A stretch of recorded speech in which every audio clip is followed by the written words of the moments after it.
Shalom అంటే శాంతి అని అర్థం. అంటే వీడ్కోలని అర్థం ఉంది. తర్వాత మీరు వెల్కమ్ చేయటం అనే అర్థం కూడా ఉంది. అంత మంచి పేరు పెట్టుకుని ఎందుకు శాంతికి విఘాతం కలిగిస్తున్నారు ఆయన?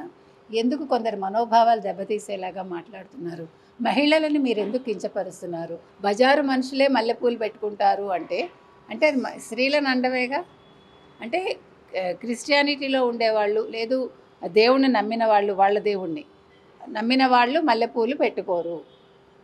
అది అసలు ఈయనెవరు డిక్టేట్ చేయడానికి అంటాను నేను. మీరు బైబిల్ చదివితే ఎక్కడైనా బైబిల్లో మీకు పూలు పెట్టుకోకూడదని ఉంటుందా? అసలు బైబిల్ ఎక్కడి నుంచి వచ్చిందండి? బైబిల్ మందా? కాదుగా. ఈ మతమే మంది కాదు. ఈ మతం మనకి వేరే చోట నుంచి, వెస్ట్రన్ కంట్రీస్ నుంచి వచ్చింది. వాళ్ళ అలవాట్లు వేరు, వాళ్ళ సంప్రదాయాలు వేరు. మీరు ఆ సంప్రదాయాలు పాటించట్లేదు కదా. పూర్తిగా అవే సంప్రదాయాలు పాటిస్తున్నారా? ఓకే, మీ నమ్మకాన్ని మనం ప్రశ్నించాం. ఇప్పుడు ఎవరు ఏ మతంలో ఉంటారు, ఎవరు ఏ విశ్వాసాన్ని నమ్ముకుంటారో అది వాళ్ళ వ్యక్తి